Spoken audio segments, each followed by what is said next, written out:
Hi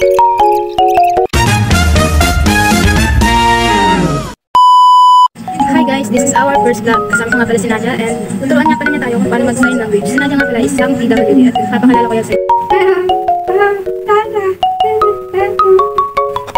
So ayun yan, and by the way, ang topic for today's video is about animals. Ako yung magsasalita and siya yung magsasign language. Kaya samahan natin. Anong sign language ng manok?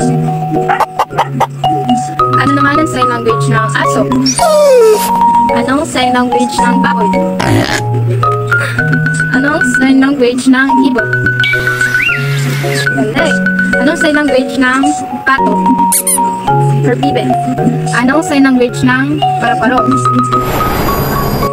Anong sign language ng baka?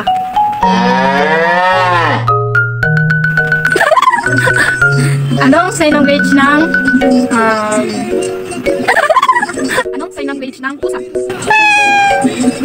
Ano naman ang sign language ng unggoy? Anong sign language ng aras?